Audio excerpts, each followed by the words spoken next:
Welcome everyone. आज मैं आपको अवकलज के अनुप्रयोग की 6.2 एक्सरसाइज पढ़ाने जा रहा हूं। पिछले वीडियो में हमने आपको 6.1 पढ़ा दी है। आज से आपकी 6.1 खत्म होने के बाद 6.2 स्टार्ट होने जा रही है। तो इसमें आपको वर्धमान और ह्रासमान के क्वेश्चनों के बारे में पढ़ाएंगे कि कौन सा फलन वर्धमान है और ह्रासमान कैसे चेक किया जाएगा। एक क्वेश्चन दे रहा है। पहला क्वेश्चन है, सिद्ध कीजिए r पर fx बराबर 3x प्लस 17 से प्रदत्त फलन निरंतर वर्धमान है। सबसे पहला काम है, हम लोग फलन को नोट करेंगे। fx बराबर दे रहा है 3x प्लस 17। इसके बाद हमें इसका x के सापेक्ष अवकलन करना है क्योंकि x में दिया है। तो x के सापेक्ष अवकलन करने पर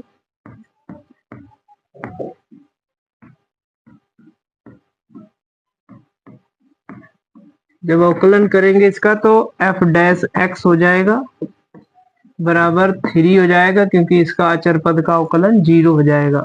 अगर f डैश x का मान 0 से बड़ा आता है तो वो फलन निरंतर वर्धमान होता है। दोस्तों लिख देंगे, अतः r पर f निरंतर वर्धमान है। तो ये इस टाइप का क्वेश्चन था दोस्तों, निरंतर वर्धमान है। अब मैं आपको 2 नंबर क्वेश्चन बताने जा रहा हूं।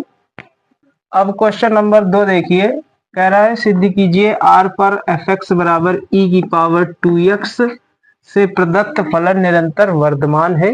वही काम करना है जैसा हमने फर्स्ट में किया था। तो fx बराबर नोट करेंगे सबसे पहले e की पावर 2x, x के सापेक्ष अवकलन करेंगे। x के सापेक्ष अवकलन करने पर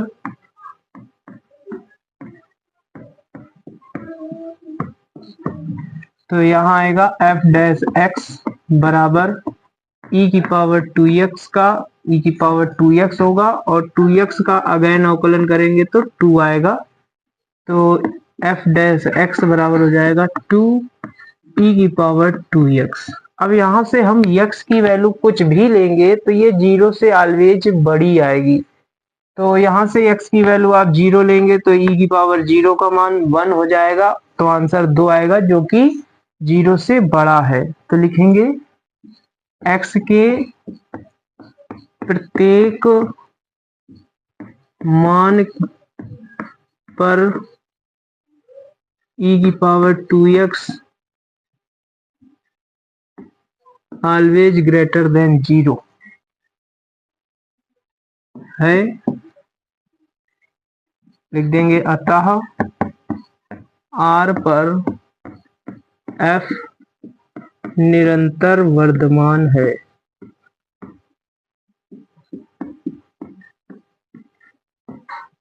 फलन भी लिख सकते हो। तो ये थे पहला और दूसरा नंबर क्वेश्चन। अब मैं आपको अगला क्वेश्चन बताने जा रहा हूं। अब क्वेश्चन नंबर 3 दिया रहा है कि सिद्ध कीजिए fx बराबर sin x से प्रदत्त फलन। फर्स्ट सेकेंड थर्ड तीनों क्वेश्चन हमें वर्धमान और ह्रासमान तीनों में चेक करना है। तो सबसे पहला काम हम लोग करेंगे, fx बराबर नोट करेंगे। fx बराबर sin x दे रहा है, x के सापेक्ष अवकलन करेंगे। x के सापेक्ष अवकलन करने पर अब sin x का अवकलन cos x आएगा। लिखेंगे cos x। अब cos x अवकलन आया है। फर्स्ट नंबर क्वेश्चन हम लोग चेक करेंगे। 0, π/2 पर cos x के बारे में ही बात करना है। cos x प्रथम चतुर्थांश, ये प्रथम चतुर्थांश का होता है पॉइंट।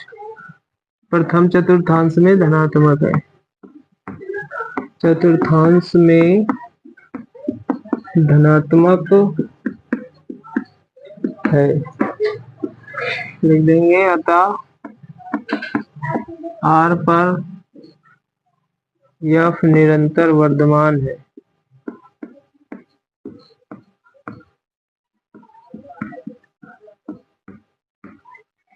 अब सेकंड नंबर हम लोग चेक करेंगे, पाई/2 से पाई में हमें चेक करना है cos x। अब ये पाई/2 से पाई द्वितीय चतुर्थांश की होती है कंडीशन, लिखेंगे द्वितीय चतुर्थांश में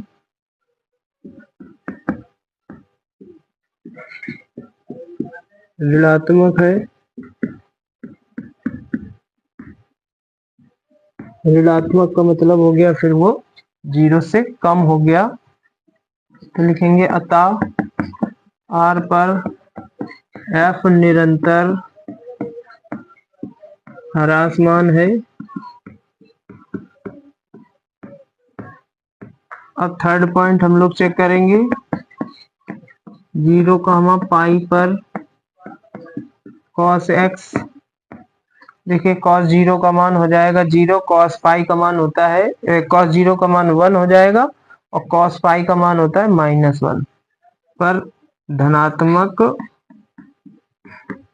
तथा ऋणात्मक है, जब दोनों एक साथ आएंगे तो फिर ना तो वर्धमान होगा ना ही ह्रासमान, या तो धनात्मक हो तो वर्धमान, ऋणात्मक हो तो ह्रासमान। दोनों अगर एक ही बिंदु पर प्राप्त हो रहे हैं तो वो ना तो वर्धमान है ना तो ह्रासमान है, धनात्मक तथा ऋणात्मक है। लिख देंगे अतः आर पर एफ निरंतर, आर पर एफ ना तो वर्धमान है और ना ही ह्रासमान है। तो ये था क्वेश्चन नंबर 3। आई होप दोस्तों आपको हमारा ये मेथड समझ में आया होगा। अगर आपको हमारे वीडियो पसंद आते हैं तो हमारे वीडियो को लाइक करें, शेयर करें, हमारे चैनल को सब्सक्राइब करें, पेज को फॉलो करें।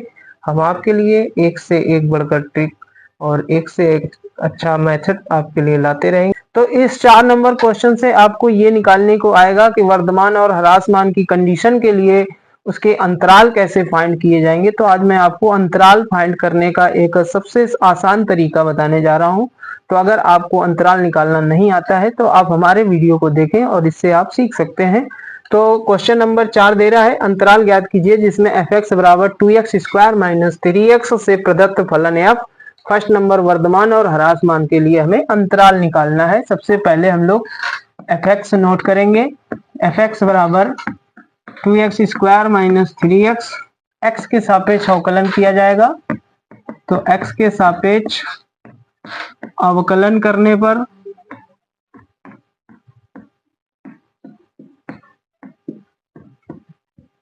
ये बनेगा f(x) = 4x - 3। अब वर्धमान ह्रासमान की कंडीशन के लिए लिखेंगे वर्धमान ह्रासमान के लिए, वर्धमान और ह्रासमान के लिए कंडीशन में क्या चलेगा, f(x) = 0 चलता है। तो f(x) का मान है 4x - 3। यहां से x की वैल्यू फाइंड करेंगे, x बराबर आएगा 3/4। अब x का एक मान जब आएगा तो इसके लिए हमें अंतराल बनाना बहुत ही आसान है। तो इसी में हमें वैल्यू रखनी होती है। अगर आप 3/4 से छोटा मान रखते चले जाएंगे तो ये निरंतर ह्रासमान होता चला जाएगा, क्योंकि इससे छोटा मान रखेंगे तो ये छोटा होगा तो 3 बड़ा होता जाएगा तो निगेटिव वैल्यू फाइंड होगी।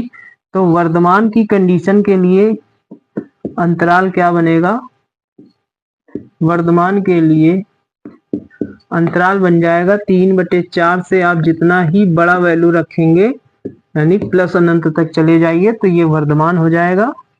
और ह्रासमान के लिए कंडीशन होगी 3/4 से छोटा या 3/4 ही रखोगे तो ये घटता चला जाएगा वैल्यू।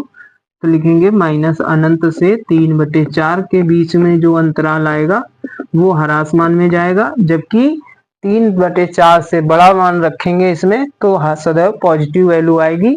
तो इस प्रकार से वर्तमान और ह्रास मान आप निकाल सकते हैं। अब मैं आपको 5 नंबर क्वेश्चन बताने जा रहा हूं। उसमें भी आपको वर्तमान ह्रास मान के बारे में जानकारी होगी, बट उसमें x के 2-2, 3-3 वैल्यू फाइंड होंगी। उससे आप वर्तमान ह्रास मान कैसे निकालते हैं, आइए देखते हैं 5 नंबर क्वेश्चन। इसी प्रकार 5 नंबर क्वेश्चन है, इसको देखिए। इसमें क्वेश्चन में क्या है कि इसमें 2 टाइप का फैक्टराइज बन के आएगा और x के 2 मान निकल के आएंगे। तो 2 मान निकालने के बाद आपको अंतराल कैसे सेट करना होगा, इस टाइप का क्वेश्चन आप देखिए और इसमें कुछ नया सीखने को मिलेगा। सबसे पहले फलन को नोट करेंगे, 2x³ - 3x² - 36x + 7। अब हमें क्या करना है, इसमें x के सापेक्ष अवकलन करेंगे। x के सापेक्ष अवकलन करने पर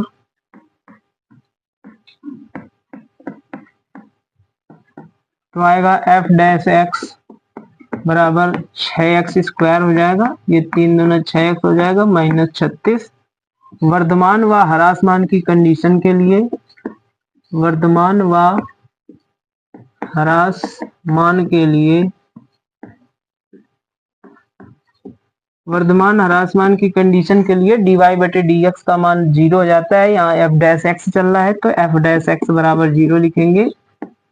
f' की वैल्यू जो निकली है उसे रखेंगे 6x² - 6x - 36 बराबर 0। x कॉमन 6 कॉमन लेकर भेज देंगे 0 के बटे में, ये आएगा। इससे हम फैक्टर करेंगे इसके, तो x - 3 एक ब्रैकेट में, दूसरे में x + 2 आएगा। यहाँ से x के 2 मान निकल के आएंगे, एक 3 आएगा और एक -2 आएगा इससे, और 3 आएगा इससे। अब वर्तमान के लिए अंतराल सबसे पहले बात करेंगे। वर्तमान के लिए, तो वर्तमान की कंडीशन के लिए अंतराल क्या बनेगा, ऐसी वैल्यू हमें लेनी है जिससे वैल्यू लगातार हमें धनात्मक प्राप्त हो और बड़ी से बड़ी वैल्यू प्राप्त होती चली जाए। तो सबसे पहला मैं बात कर रहा हूँ -2 की। तो अगर -2 आप रखते हैं तो ये 0 हो जाएगा पूरा टर्म। -2 से बड़ा मान यानी निगेटिव का बड़ा वैल्यू -2 से छोटा होता चला जाएगा, यानी माइनस के अनंत से -2 तक आप वैल्यू रखेंगे इनके बीच की, तो ये सदैव धनात्मक वैल्यू प्राप्त होगी। यानी -3 रखकर देखिए तो ये -1 आएगा, -3 -6 हो जाएगा, माइनस का गुणा क्या होगा, प्लस हो जाएगा। तो इसमें हमें वैल्यू पुट करके देखनी होती है। अगर वैल्यू हमारी सॉल्व करने के बाद धनात्मक आती है तो फिर वो वर्तमान है, ऋणात्मक आएगी तो वो ह्रास मान हो जाता है। दूसरी कंडीशन हमारी बनेगी 3 से बड़ा मान, क्योंकि 3 अगर रखेंगे तो इससे आएगा 0 वैल्यू। अगर 3 से बड़ा मान रखते चले जाओगे तो ये तो ऑलरेडी पॉजिटिव है, 3 से बड़ा रखेंगे तो ये ब्रैकेट भी प्लस हो जाएगा। तो इसका मतलब है 3 से प्लस अनंत तक ये वर्तमान की कंडीशन में अंतराल बनेंगे। अब ह्रास मान की कंडीशन आएगी। ह्रास मान के लिए, तो अब ह्रास मान के लिए क्या बचेगा, -2 माइनस अनंत तक चला गया, 3 से प्लस अनंत चला गया, यानी -2 और 3 पर ही ये ह्रास मान हो जाएगा। तो ये इसके अंतराल हो गए।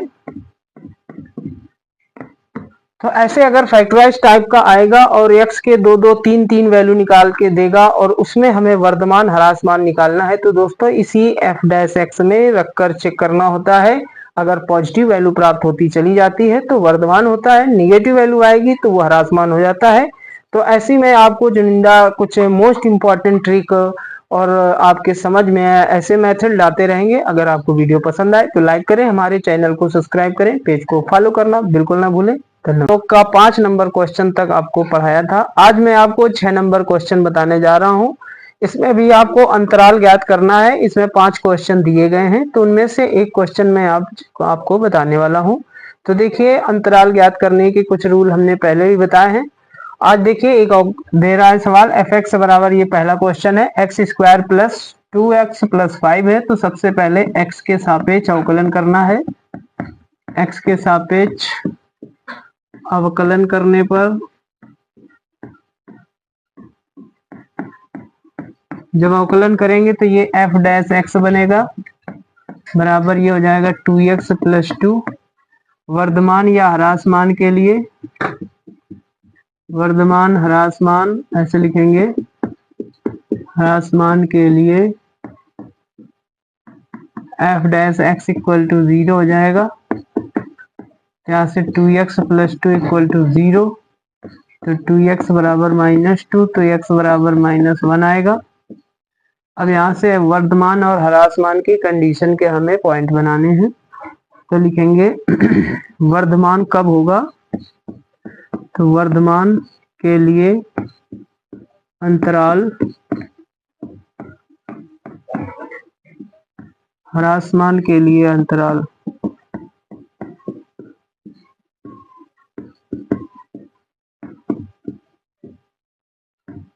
देखिए इनके हमें बिंदु निकालने हैं। -1 है, अगर आप इसमें -1 रखते हैं तो 0 हो जाएगा। अगर माइनस की वैल्यू आप बढ़ाते चले जाएं, -2, -3, -4, -5, तो ये लगातार वैल्यू हमारी घटती जाएगी। इसका मतलब ये ह्रासमान होगा।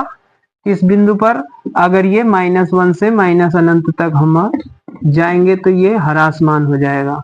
अब -1 से बड़ी वैल्यू आप कुछ भी रखेंगे तो पॉजिटिव मान निकल के आएगा, इसलिए हम कह सकते हैं -1 से प्लस अनंत तक ये वर्धमान फलन प्राप्त होगा। इस प्रकार से ऐसे अंतराल इनके निकाले जाते हैं। इसके बाकी 4 क्वेश्चनों को आप स्वयं करेंगे। अगर उनमें से कोई क्वेश्चन आपको समस्या करता है तो आप हमसे कमेंट सेक्शन पर पूछ सकते हैं, मैं उसका वीडियो बनाकर डाल दूंगा।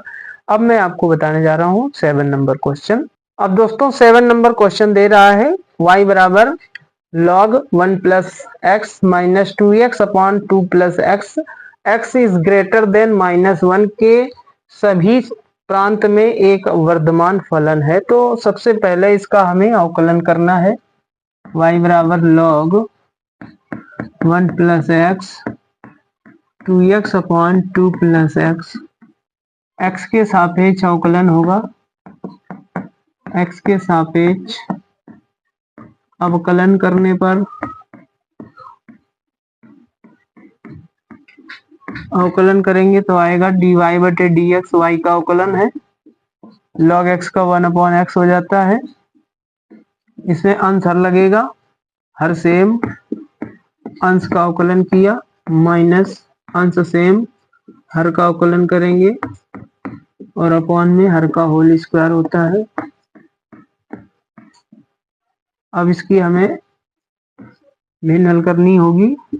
देखिए dy बटे dx बराबर 1/1 प्लस एक्स, 2 का अंदर गुणा कराएंगे, 2 दूना 4, 2x minus 2x upon 2 plus x का होल स्क्वायर, 2x से 2x कट जाएगा।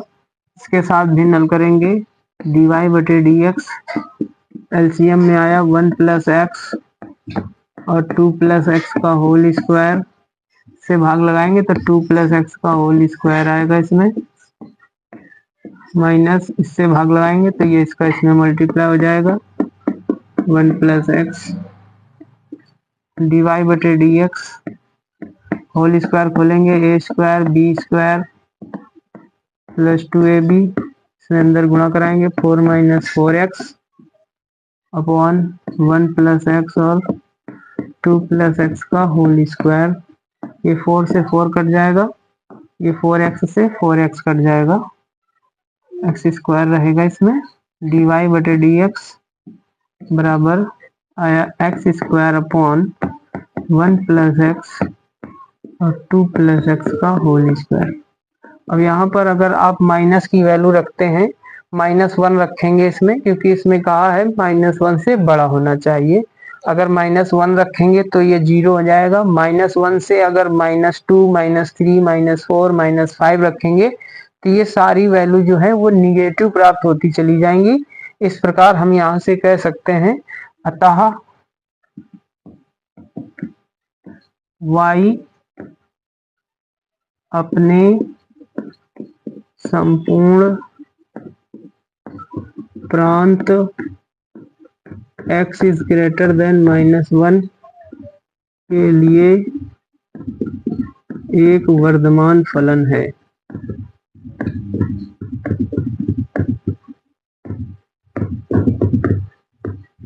तो इस प्रकार से ये दोस्तों क्वेश्चन करना था। 7 नंबर एक अच्छा क्वेश्चन है, इसे आप अच्छे से तैयार करें। अगर आपको कोई समस्या होती है तो हमसे पूछें।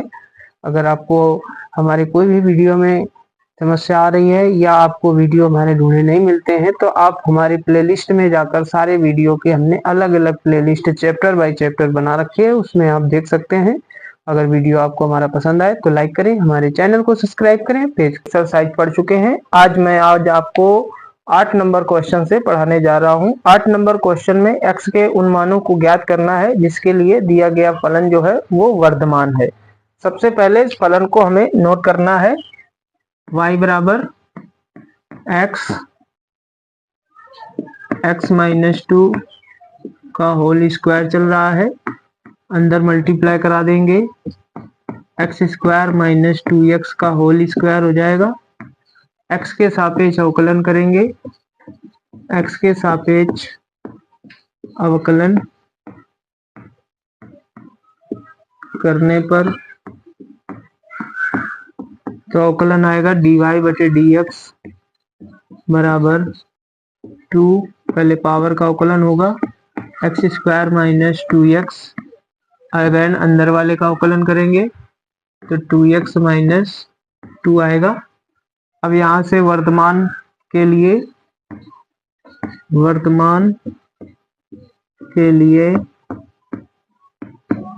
dy बटे dx बराबर 0 रखेंगे, इसे नोट करना है।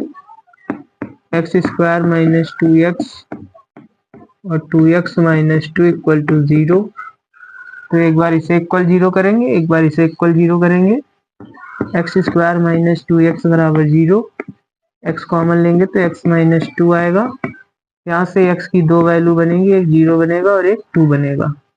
एक बार इसे लेंगे 2x माइनस 2 बराबर 0, यहाँ से x की वैल्यू 1 आएगी। तो टोटल x के मान जो बन रहे हैं हमारे 0, 1, 2 है। अब वर्धमान फलन के लिए हमें अंतराल निकालने हैं, तो वर्धमान के लिए अंतराल हमें निकालना है। तो हमें ये देखना है कि इनमें से हम कौन से युग्म ऐसे बना सकते हैं कि इसमें रखने पर वैल्यू पॉजिटिव प्राप्त हो। अगर पॉजिटिव वैल्यू आ रही है तो फिर वो वर्धमान हो जाता है। तो हम बनाएंगे 0 से 1। अगर आप इसमें x की जगह 0 रखेंगे तो ये वैल्यू प्राप्त हो जाएगी हमें 0 रखने से। और अगर आप 1 रखेंगे, 0 और 1 के बीच में कोई भी वैल्यू रखेंगे तो इसमें क्या आएगा, वर्धमान प्राप्त हो जाएगा। क्योंकि 0 रखने से सब 0 होगा और 1 रखने से भी ये 0 होगा। तो इसका मतलब है इनके बीच की जो डिजिट होंगी, बटे में होंगी परिमेय संख्याएं, वो सारी डिजिट हमारी वर्धमान फलन को निर्धारित करेंगी। दूसरा बन सकता है 2 से अनंत तक। अगर आप 2 से बड़ा मान कोई भी रखेंगे, क्योंकि यहाँ पर 2x लिखा है, 2 से बड़ा मान रखोगे तो पॉजिटिव वैल्यू प्राप्त होगी, तो ये धनात्मक होगा, तो ये वर्धमान के लिए अंतराल बनेंगे। इसी में अगर ह्रास मान की बात करें, ह्रास मान मतलब होता है कि द्वितीय ये अवकलन जो आता है इसमें वैल्यू रखने से निगेटिव आएगा तो वो ह्रास मान में चला जाएगा। हम माइनस अनंत यानी 0 से छोटा वैल्यू कोई भी रखेंगे तो वो सदैव निगेटिव प्राप्त होगा। इसमें आप 0 से छोटा कहीं पर भी रख कर देखेंगे तो वो 0 से छोटा रखने से माइनस में वैल्यू प्राप्त होगी। और 1, 2 पर भी ये ह्रास मान होगा, क्योंकि 1 रखने से ये 0 हो जाएगा और 2 रखने से ये 0 हो जाएगा। तो इस प्रकार 1 और 2 पर भी ये ह्रास मान प्राप्त होगा। तो ऐसे अंतराल आप निकाल सकते हैं वर्धमान और ह्रास मान के लिए। आज मैं आपको आगे का क्वेश्चन भी पढ़ाने जा रहा हूं, इसमें आपको वर्धमान ह्रास मान के बारे में बताया है।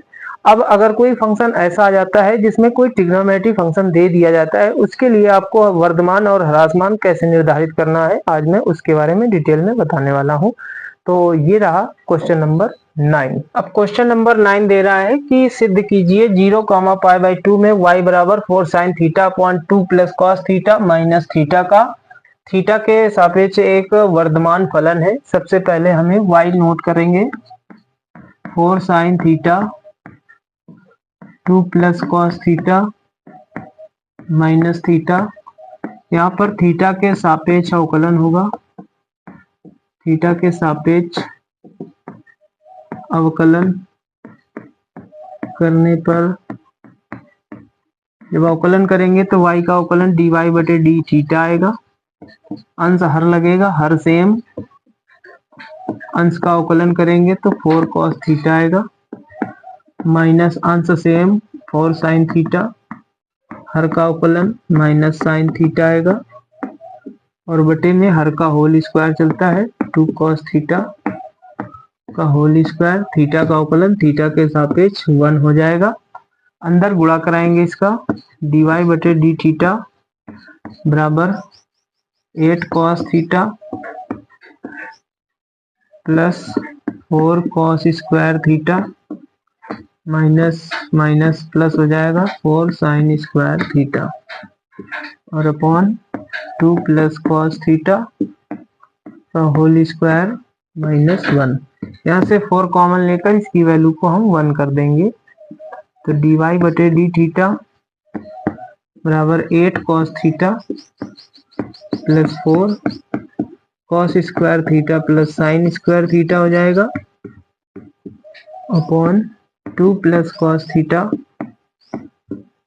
माइनस 1 हो जाएगा, इसकी वैल्यू 1 हो गई, 4 कॉमन ले सकते हैं। dy बटे D theta 8 cos theta plus 4 होगा, और इसके साथ भिन्न हल करेंगे होल स्क्वायर करके, ए स्क्वायर प्लस बी स्क्वायर और माइनस 2 भी करेंगे तो 4 cos थीटा आएगी, माइनस का भी गुणा कराया है और होल स्क्वायर खोल दिया है, 2 cos थीटा का होल स्क्वायर। अब यहाँ से 4 में 8 घट जाएगा, तो dy बटे डी थीटा बराबर 4 माइनस 4 से 4 कैंसिल आउट कर देंगे, यहीं से यहाँ बचेगा 4 cos थीटा माइनस का cos square theta upon 2 plus cos theta, common निकाल सकते हैं इससे, cos थीटा कॉमन आया, बचेगा 4 minus cos theta upon 2 plus cos theta का होल स्क्वायर। अब लिखेंगे 0,π/2 में cos थीटा जो होगा, cos theta is greater than 0, cos theta का मान 0 से बड़ा आएगा क्योंकि cos 0 का मान 1 होता है। उसके बाद 4 माइनस cos थीटा भी वैल्यू 0 से बड़ी या बराबर आ सकती है। अब यहाँ से वैल्यू रखेंगे तथा 2 प्लस cos थीटा वैल्यू 0 से बड़ी आएगी, यानी पॉजिटिव वैल्यू सारी प्राप्त होंगी, तो लिख देंगे अतः 0,π/2 पर फलन निरंतर वर्धमान है।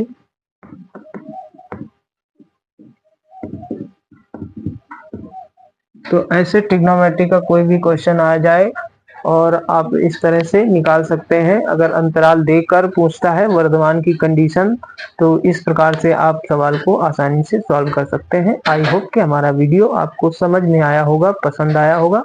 अगर आपको हमारे वीडियो अच्छे लगते हैं, पसंद आते हैं, तो आप हमारे चैनल को ज्वाइन करें, हमारे वीडियो को लाइक करें और चैनल को सब्सक्राइब करें, पेज को फॉलो करना बिल्कुल ना भूलें। हम आपके लिए एक से बढ़कर एक क्वेश्चन की मेथड लाएंगे, हर एक चैप्टर का क्वेश्चन बताएंगे। आप कोई समस्या हो तो आप क्वेश्चन अलग से भी पूछ सकते हैं।